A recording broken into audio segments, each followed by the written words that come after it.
Hello.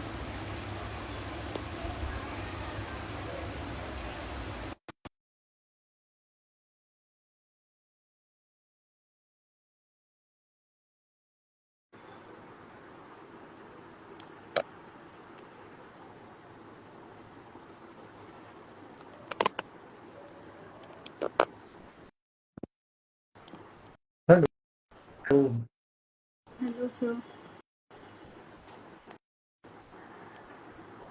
Just a second.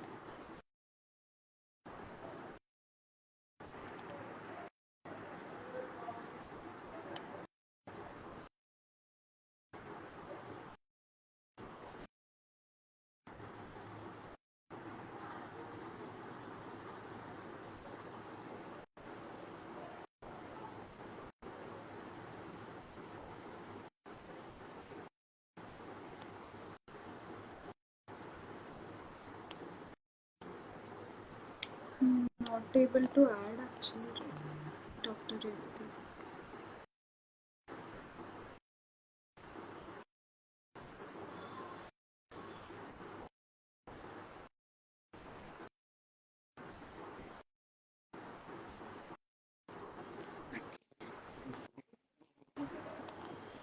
Hi, Dr. Revati. Hello.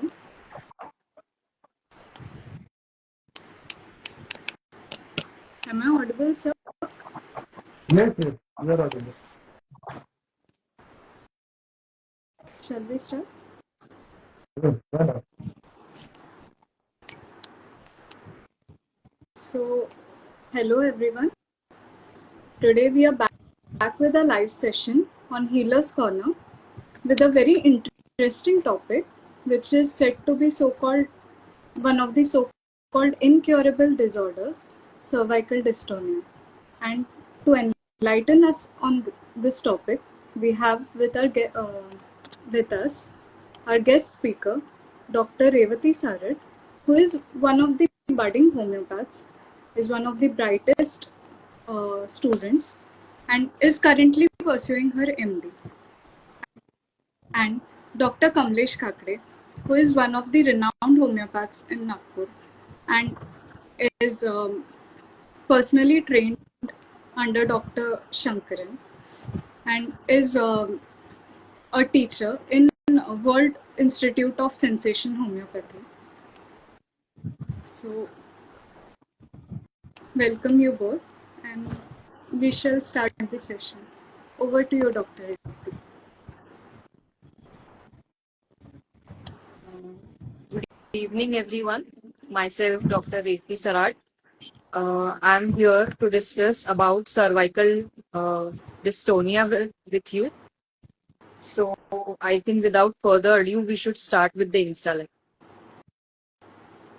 Sir, can you please let us know about what exactly is cervical dystonia? Yes, yes, sure. But before that, Dr. Devti, can you put your mobile on vertical view? Because Okay,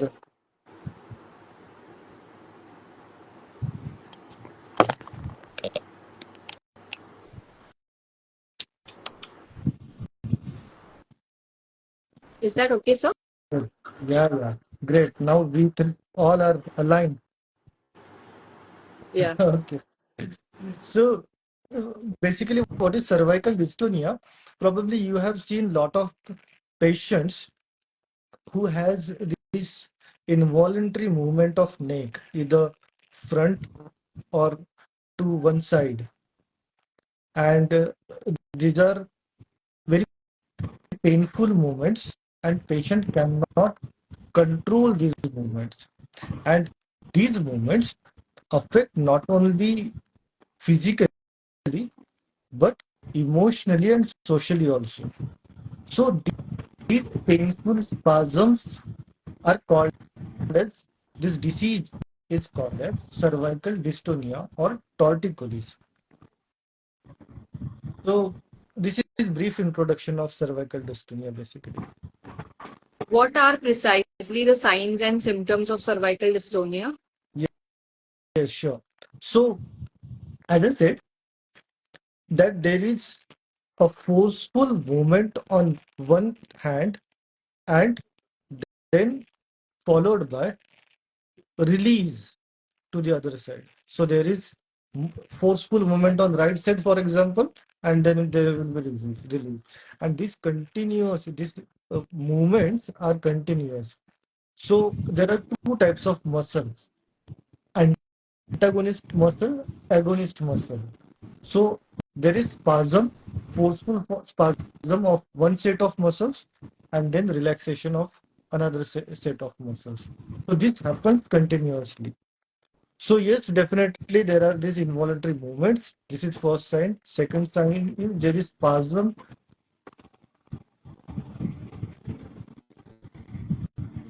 and pain. Uh, these are basically main sign and symptoms of cervical dystonia.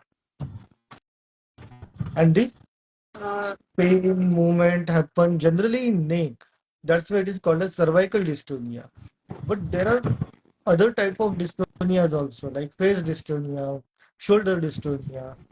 These are less common, but yes, these are also seen associated with this cervical dystonia. Sir, what are the causes of cervical dystonia? What can lead to causation? What are the causative factors for this disease? As per our current understanding of this disease, we could not reach to any conclusion about causes. So we don't know about causes of cervical dystonia. So most of the cause is idiopathic. We don't know the cause.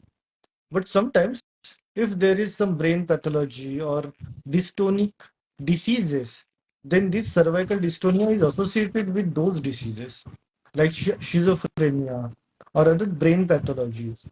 So it is often associated with uh, those pathologies, but it is not a rule. It can be idiopathic most of the time. Sir, what is the way in which we can clinically identify if it is cervical?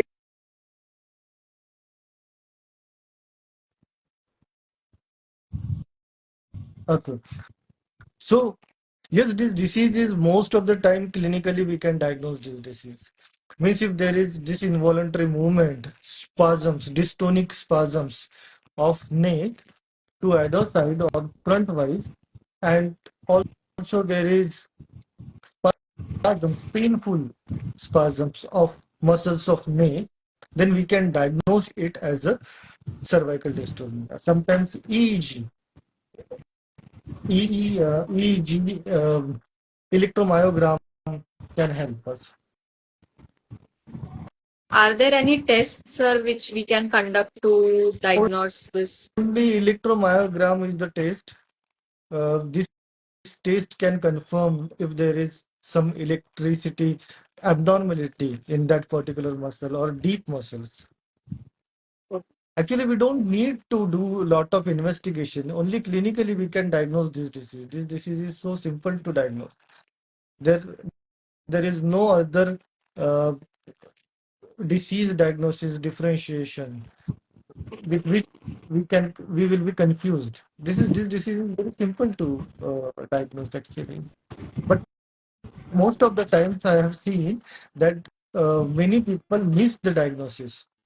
They just simply think that it is cervical spondylosis or some neck spasm. But typically there is this dystonic spasm with pain. So if we are aware of these symptoms, then we can easily clinically diagnose this disease. Sir, is it treatable by homeopathy? Like, can we treat cervical dystonia with homeopathy? Yes, yes. So currently we are doing research on cervical dystonia, and we have very promising results with this disease.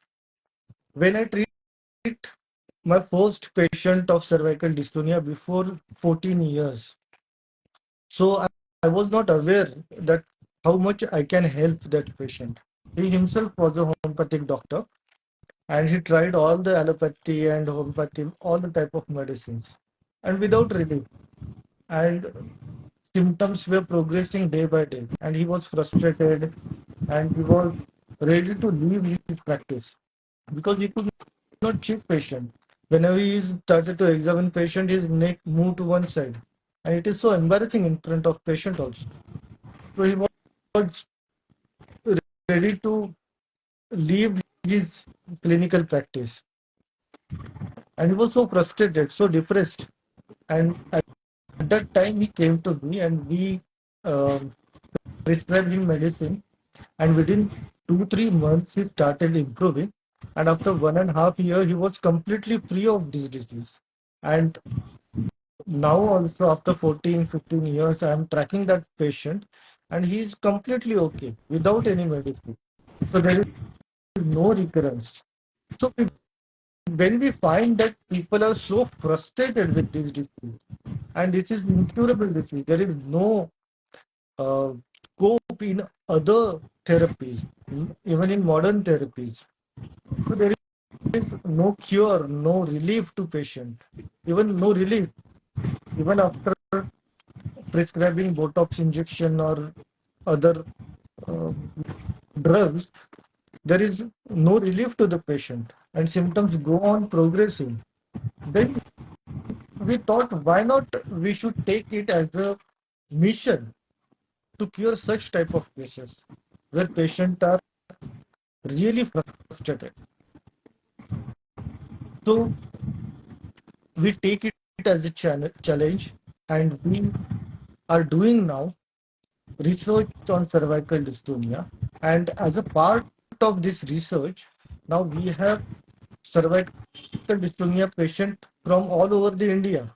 And I'm very happy to share with you that all the cases are improving. All the cases, unfailingly, all the cases are improving.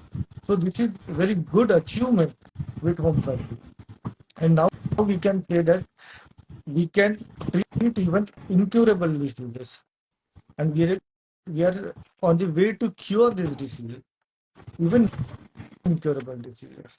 So this is very promising result, promising, mm, what we can say, promising output after so many patients.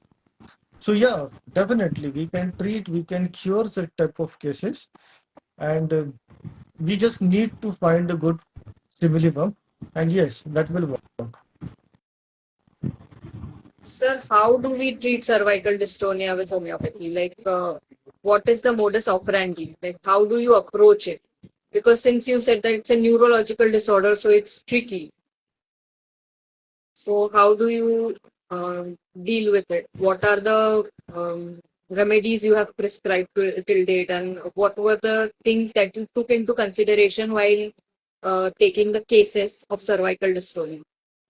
This is most important question and very relevant. See, basically, what we treat in homeopathy is not the disease, but the man in disease, right? So it is not about cervical dystonia, or it is not about some neurological disease or any other disease diagnosis, but it is about patient. So we need to diagnose that person. We need to understand that person. And when we can do this, we can understand in depth about that person.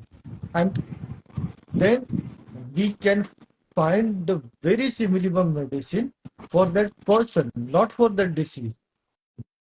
Then whatever disease it may be, it will get cured. And this is our next aim, motto, to prove this also in this research.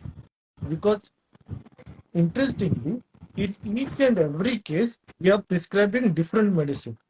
So there is no one single remedy to prescribe in each case of cervical dystonia. No, there is no common medicine for cervical dystonia.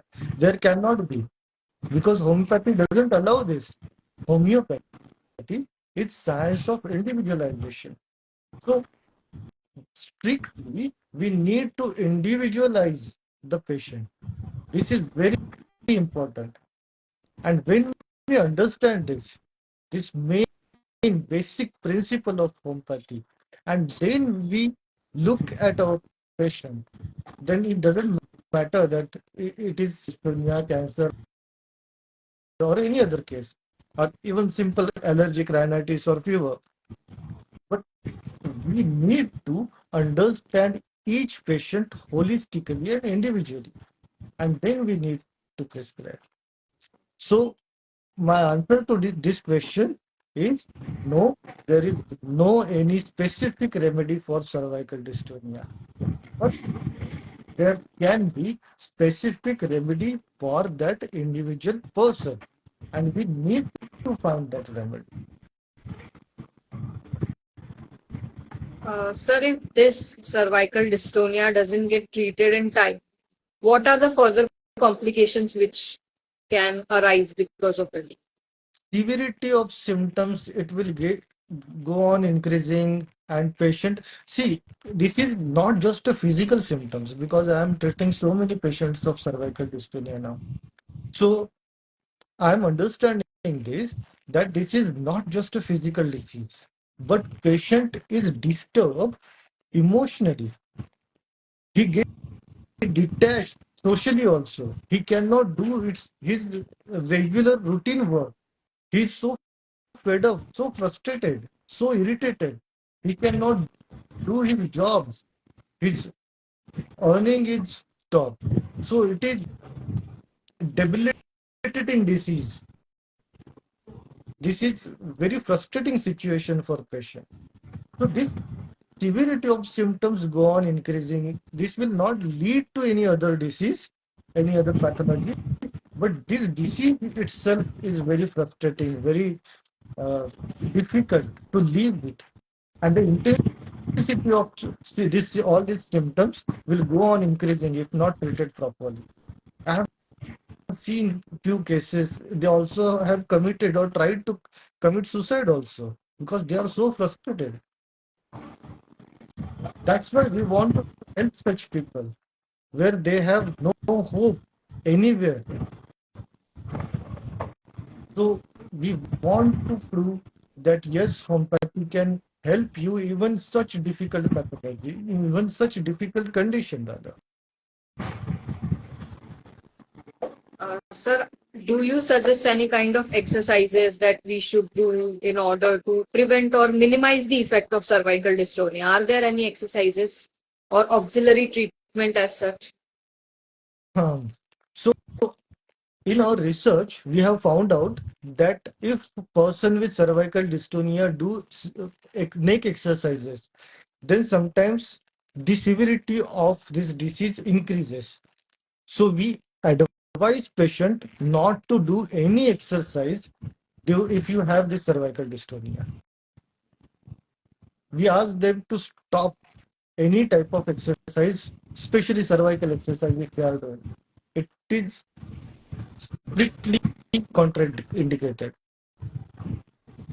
We ask them to avoid taking sugar and packaged food, because sugar is not good for neurology or nerves. It is not good for neurological health. So we advise them not to have sugar. And along with that, when we prescribe homeopathic medicine, medicine do all the work. We don't need to do anything else. We just need to find the similar medicine and prescribe. That medicine will cure only. There is no other auxiliary treatment or nothing like that in this disease. At So, least other than whatever I know sugar, about this disease at this point. sir, other than sugar or packaged foods, is there anything else the patient should avoid eating? No, there is no other food item or anything to avoid in this disease condition. As per my knowledge, whatever I know about this disease, as per my experience. Sir, can you also tell us about the research you're currently doing about homeopathic treatment of cervical dystonia? Yeah, so when we come across such type of cervical dystonia patient, And when we found out their frustration, their despair, hopelessness, and disappointment in treatment, then we decided to help such people. And we found out that every patient is improving after homeopathic medicine. That's why we wanted to help such people. And so we started this research. And as a part of this research, now we are treating a lot of cervical dystonia patients. We are gathering information. We are trying to develop a protocol and a proper research study uh, of cervical dystonia. And now we are on the way. We have published few articles, research papers about cervical dystonia, and now we are on the way to publish case series of cervical dystonia, where we can prove how consistently we can cure these patients with, we can help this patient with homeopathy. So basically, this research is about helping cervical dystonia patient. This research is about developing protocols for treating cervical dystonia and spreading awareness about cervical dystonia to reduce frustration and to show them a ray of hope in complete darkness, frustration.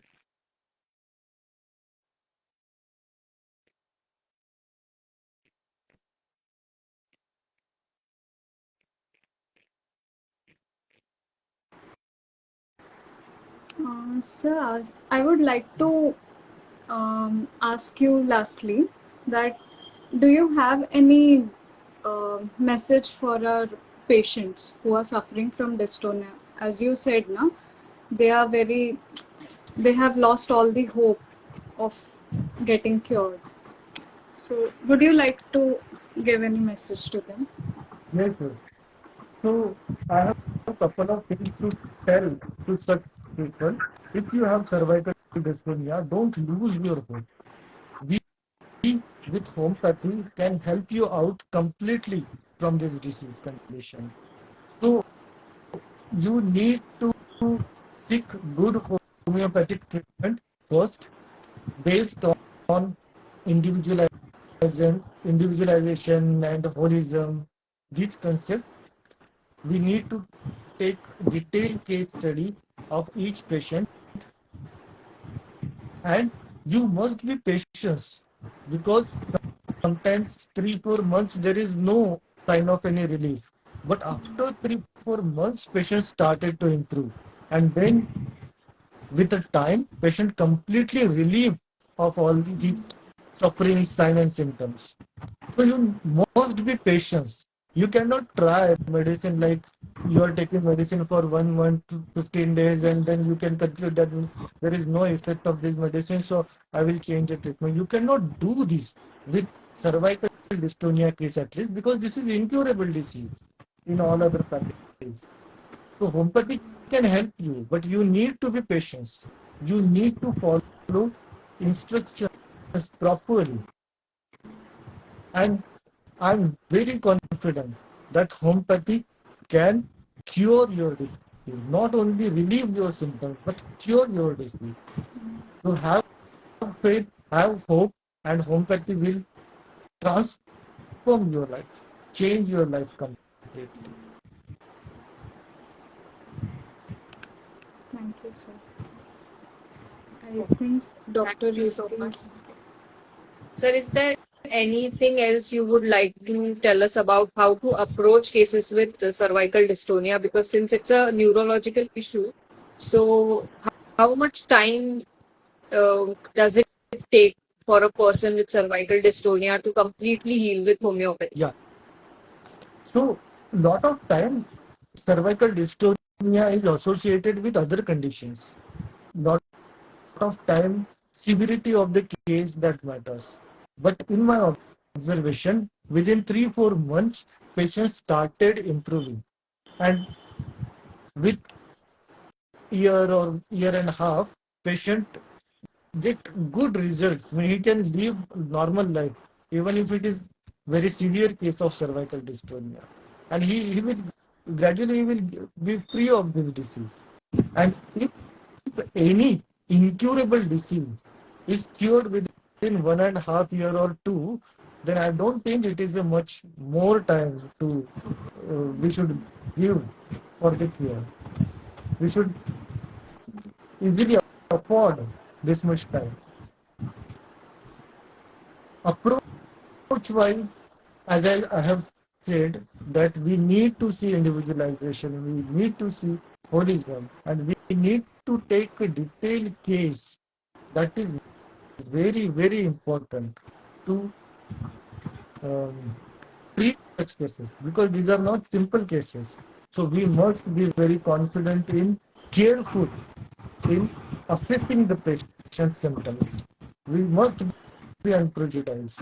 Our analysis must be accurate, and with the basis on the basis of all these factors, when we prescribe, then we get a good result consistently, not occasionally, but consistently.